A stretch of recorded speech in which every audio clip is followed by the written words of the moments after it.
আজকে তোমাদের সামনে যে প্রশ্নটি নিয়ে আলোচনা করব সেটি হচ্ছে উদারনীতিবাদের বৈশিষ্ট্যগুলি আলোচনা করা অথবা উদারনীতিবাদের মূলনীতিগুলি আলোচনা করা।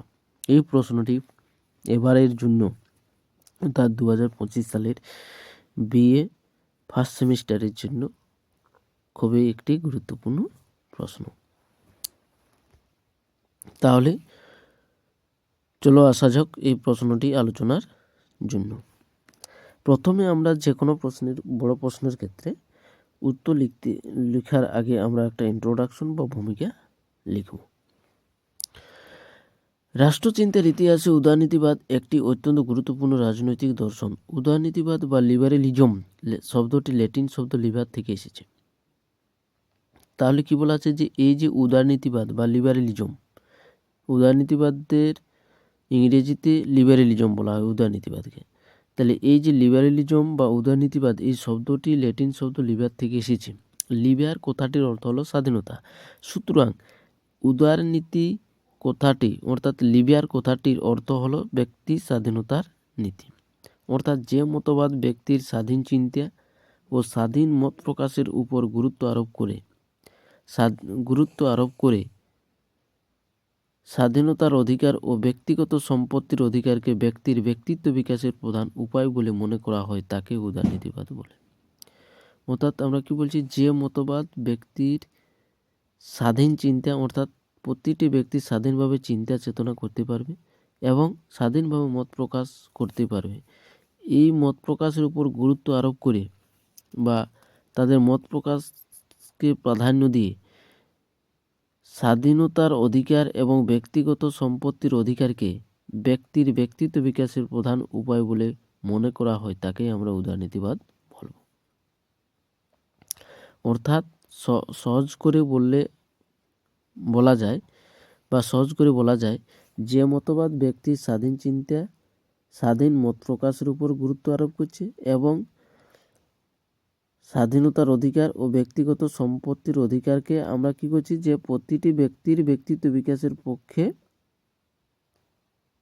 প্রধান উপযোগী বা প্রতিটি ব্যক্তির ব্যক্তিত্ব বিকাশের প্রধান উপায় বলে আমরা যখন মনে করি তখনই তাকে আমরা উদারনীতিবাদ বলব।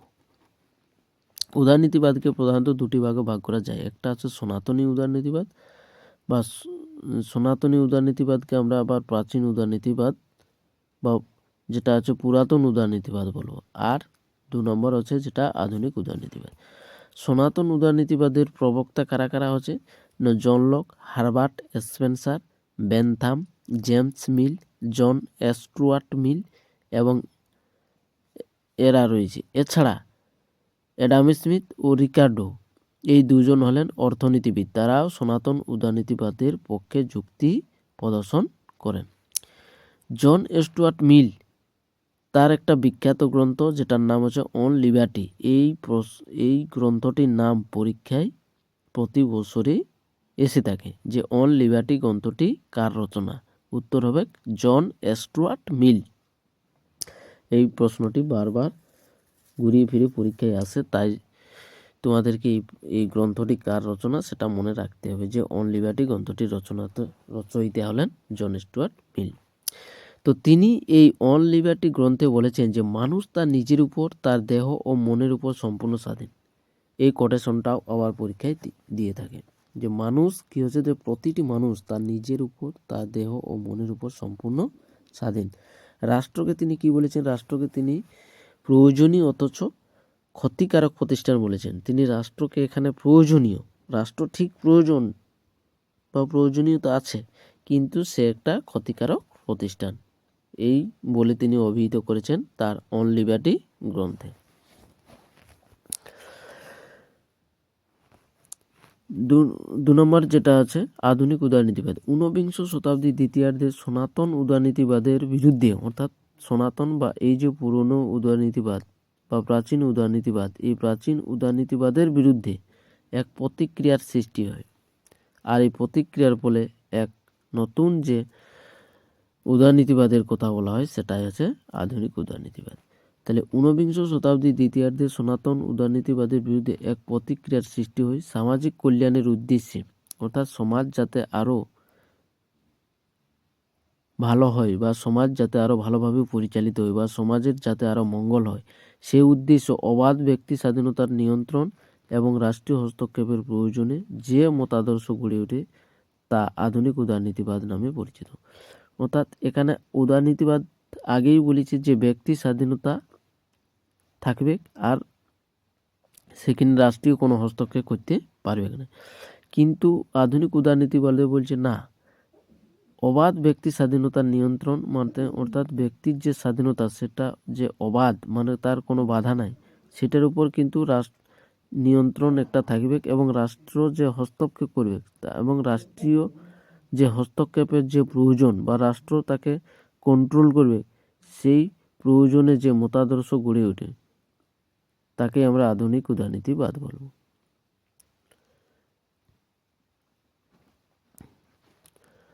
এই আধুনিক উদারনীতিবাদের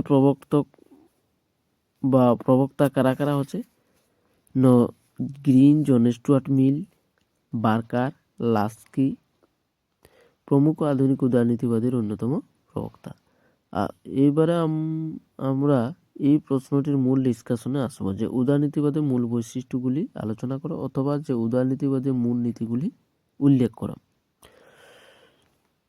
1 নম্বর পয়েন্ট হচ্ছে সার্বিক স্বাধীনতা। সার্বিক স্বাধীনতা মানে সবারই স্বাধীনতা বা সার্বিকভাবেই স্বাধীনতা। আধুনিক উদারনীতিবাদ সব রকমের স্বাধীনতার উপর গুরুত্ব আরোপ করে। সার্বিক সব ধরনের স্বাধীনতার উপর, যেটাকে আমরা বলবো সার্বিক স্বাধীনতা। ব্যক্তির ব্যক্তিত্ব বিকাশের পথে যে কোনো রকম সামাজিক বা ধর্মীয় বা রাজনৈতিক হস্তক্ষেপের বিরোধিতা করে। অর্থাৎ সার্বিক স্বাধীনতা অর্থাৎ প্রতিটি ক্ষেত্রেই কি চাই? স্বাধীনতা চাই। কেন না ব্যক্তির যাতে বিকাশ হয়, ব্যক্তির ব্যক্তিত্ব বিকাশের পথে যে বাধাগুলো রয়েছে বা যেরকম সামাজিক বা ধর্মীয় বা রাজনৈতিক ক্ষেত্রে যে হস্তক্ষেপ রয়েছে সেই হস্তক্ষেপ বা নিয়ন্ত্রণ করে। অর্থাৎ রাজনীতিক ক্ষেত্রে যে নিয়ন্ত্রণ, অর্থনৈতিক ধর্মীয় ক্ষেত্রে যে নিয়ন্ত্রণ বা সামাজিক আচার আচরণ বিধি নিয়ন্ত্রণ যে রয়েছে সেগুলোর কিন্তু এখানে বিরোধিতা করা হয়। অর্থাৎ কি বলা আছে যে প্রতিটি ব্যক্তির একটা সার্বিক সর্বক্ষেত্রে কি চাই? স্বাধীনতা চাই। 2 নম্বর হচ্ছে রাজনৈতিক ও পৌর অধিকার। উদারনীতিবাদ নাগরিকদের চেতনা বৃদ্ধি ও সুষ্ঠু জনমত গঠনের জন্য নাগরিকদের রাজনৈতিক ও পৌর অধিকারের স্বীকৃতি প্রদানের পক্ষপাতী। অর্থাৎ এখানে কি বলা আছে যে উদারনীতিবাদের নাগরিকদের যাতে তাদের চেতনা বৃদ্ধি এবং সুষ্ঠু তারা জনমত গঠন করতে পারে, তার জন্য নাগরিকদের একটা নয় অনেকগুলি রাজনৈতিক এবং পৌর অধিকারকে কী করা আছে? স্বীকৃতি দেওয়া হচ্ছে। এইসব অধিকারের মধ্যে উল্লেখযোগ্য হলো যেমন স্বাধীনভাবে মত প্রকাশের অধিকার। আমরা স্বাধীনভাবে কি বলি? মত প্রকাশ অর্থাৎ কথা বলতে পারবো, সভা এবং সমিতি গঠন করতে পারবো। তাছাড়া জীবনের যে অধিকার এবং শিক্ষার যে অধিকার সেগুলিও আমরা যাতে ভোগ করতে পারি সে বিষয়ে এই উদারনীতিবাদ বা আধুনিক উদারনীতিবাদ কি করে? সে তার পক্ষ অবলম্বন করে থাকে। তাহলে রাজনৈতিক অধিকারও আমাদেরকে দিতে হবে, তার সাথে সাথে আমাদের পৌর অধিকার যেগুলো আছে, জীবনের অধিকার যেমন শিক্ষার অধিকার, বেঁচে থাকার অধিকার, এই অধিকারগুলি আমরা যাতে ভোগ করতে পারি তার জন্য এই আধুনিক উদারনীতিবাদ বা উদারনীতিবাদে এই কথাগুলি বলেছেন, যাতে কি করা হয়? যাতে ব্যক্তির ব্যক্তিত্ব বিকাশের পথে কোনো বাধা সৃষ্টি না হয়। 3 নম্বর হচ্ছে বহুদলীয় ব্যবস্থা। আধুনিক উদারনীতিবাদ একাধিক রাজনৈতিক দলে বিশ্বাসী। একাধিক দল থাকলে জনগণ স্বাধীনভাবে নিজের পছন্দ অনুযায়ী প্রতিনিধি নির্বাচন করতে পারে। এখানে প্রতিনিধি কারা? না, প্রতিনিধি হচ্ছে যে রাজনৈতিক যে নেতারা, অর্থাৎ ML MP, তাদেরকে আমরা কি করছি? ভোটদানের মাধ্যমে নির্বাচন করে তাদেরকে আমরা একটা কি করছি? তারা নিজেরা কি করছে? একটা সরকার গঠন তৈরি করছে। তাহলে সেই সরকার কি করবে? আবার জনগণের মঙ্গলের জন্য কাজ করে থাকবে। এখানে বিরোধী দল থাকে বলে সরকারকে সমালোচনা করার সুযোগ পায়, এর ফলে সরকার স্বৈরাচারী হতে পারে না। অর্থাৎ এই যে বিভিন্ন যে রাজনৈতিক দল, যেমন আমাদের ভারতবর্ষের ক্ষেত্রে যদি আমরা দেখি তাহলে কংগ্রেস, বিজেপি, আবার অন্যান্য রাজনৈতিক দল রয়েছে যেমন টিএমসি। তাহলে এই যে রাজনৈতিক দল, বিভিন্ন যে দল রয়েছে, অর্থাৎ একটি যে কোনো দল সরকার গঠন করতে পারে এবং তার পাশে থাকে আরেকটি দল যেটা সেকেন্ড চান্সে থাকে, যেটাকে আমরা বলা হচ্ছে বিরোধী দল। সেই বিরোধী দল কি করে না, সরকারকে সবসময় কি করে সমালোচনা করে থাকে। এর ফলে কি হয়, যে দলটি রাজনৈতিক ক্ষমতায় থাকে, অর্থাৎ যে সরকার দলটি, সেই সরকার দলটি কোনো স্বৈরাচারী হয়ে আর উঠতে পারে না, বা স্বৈরাচারী হয়ে ওঠার ক্ষেত্রে একটা বাধা সৃষ্টি করে থাকে সরকার, এই বিরোধী দল। এই জন্য কি বলা আছে যে উদারনীতিবাদ তারা বা উদারনীতিবাদীরা ওরা একটা বহুদলীয় ব্যবস্থায় বিশ্বাসী, যেখানে অনেকগুলি দল থাকবে। 4 নম্বর হচ্ছে সার্বজনীন প্রাপ্তবয়স্কের ভোটাধিকার। সার্বজনীন প্রাপ্তবয়স্কের ভোটাধিকার অর্থাৎ সব ধরনের ব্যক্তির ভোটাধিকার থাকবে বা ভোট দানের অধিকার দিতে হবে।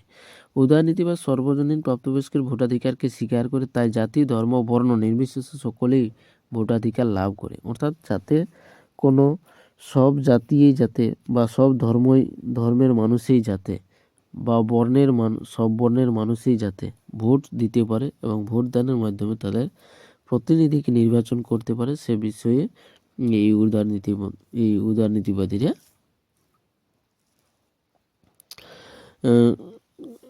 কঠোর যে উদারনীতি, সে বিষয়ে এই উদারনীতিবাদীরা একটি মত প্রকাশ করেছেন। অর্থাৎ আগে আমাদের যে ভোটাধিকারের বয়স ছিল, সেখানে আগে আমাদের উল্লেখ ছিল 21 বছর, সেটা 1989 সালে আমরা 18 বছরে নিয়ে এসেছি।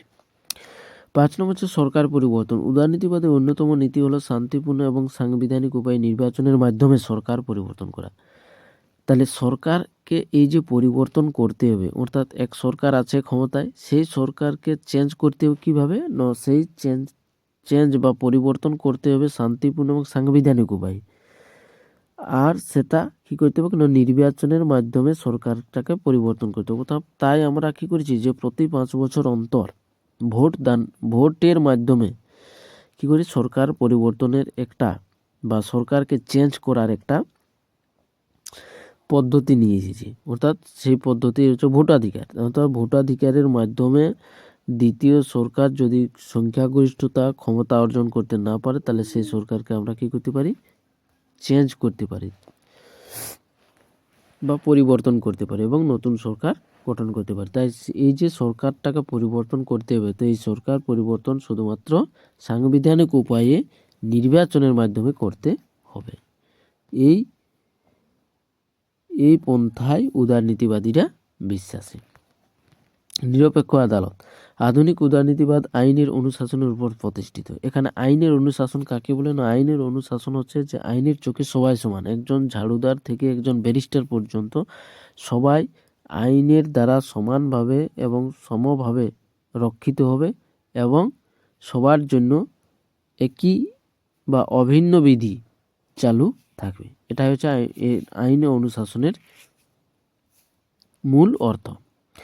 এই মতবাদ কোন মতবাদ, এই যে উদারনীতি মতবাদ ন্যায় বিচার প্রতিষ্ঠার জন্য একটা নিরপেক্ষ আদালতের হাতে ক্ষমতা হস্তান্তরের পক্ষপাতী। অর্থাৎ যাতে সব মানুষের ন্যায় বিচার পায়, অর্থাৎ ন্যায্য বিচার পায়, তার জন্য তারা একটা নিরপেক্ষ আদালত, নিরপেক্ষ মানে যে আদালত কারো পক্ষে বা কোনো ধনী বা গরিবের পক্ষে অবলম্বন না করে সবার জন্য কি করবে, নিরপেক্ষ হয়ে কাজ করবে। তার জন্য কি করে একটা নিরপেক্ষ আদালতের হাতে ক্ষমতাটা যাতে দেওয়া হয়, সেই ক্ষমতাটা হস্তান্তরের পক্ষপাতী। 7 নম্বর হচ্ছে ফ্যাসিবাদ বিরোধী। আধুনিক উদারনীতিবাদ ফ্যাসিবাদের তীব্র সমালোচনা করে। তাই দ্বিতীয় বিশ্বযুদ্ধের সময় উদারনৈতিক রাষ্ট্রগুলি জার্মানি ও ইতালির নাৎসিবাদ ও ফ্যাসিবাদের বিরুদ্ধে যুদ্ধে যোগদান করেছিল। মূল্যায়ন। মার্ক্সবাদী সহ অন্যান্য রাষ্ট্রবিজ্ঞানীরা উদারনীতিবাদের সমালোচনা করেছেন। তাদের মতো উদারনীতিবাদে অর্থনৈতিক সাম্য উপেক্ষিত হয়েছে। তাই অধ্যাপক লেস্কি বলেছেন, অর্থনৈতিক ক্ষেত্রে সাম্য না থাকলে রাজনৈতিক ক্ষেত্রে সাম্য অর্থহীনই পড়ে। 2 নম্বর, মার্ক্সবাদীদের মধ্যে উদারনীতিবাদে গণভোট বা গণউদ্যোগ প্রভৃতির কোনো ব্যবস্থা নেই, তাই প্রতিনিধিত্বমূলক শাসন ব্যবস্থার কোনো মূল্যই থাকে না। 3 নম্বর হচ্ছে উদারনীতিবাদের নেই প্রতিষ্ঠা এবং বিচার বিভাগের স্বাধীনতার কথা অলীক কাহিনী মাত্র। অর্থাৎ উদারনীতিবাদের যে নেই প্রতিষ্ঠা এবং বিচার বিভাগের যে স্বাধীনতাটা আমরা স্বাধীনতার কথা বলছি, সেটা আছে অলীক কাহিনী মাত্র, তার কল্পনা মাত্র বা অলীক কাহিনী মাত্র বা যেটা আছে একটা কল্পনা করা আছে, শুধুমাত্র একটা কাল্পনিক মাত্রই বলছে। উপসংহার, উদারনীতিবাদকে নানা দিক থেকে সমালোচনা করা হলেও এই মতবাদের গুরুত্বকে কোনোভাবে অস্বীকার করা যাবে না, কারণ এই তত্ত্বের প্রভাবে মানুষ অন্ধবিশ্বাস থেকে মুক্ত হয়ে যুক্তিবাদী হতে শুরু করে, ব্যক্তির স্বাধীনতা ও অন্যান্য অধিকারগুলির আনুষ্ঠানিক স্বীকৃতি লাভ করে।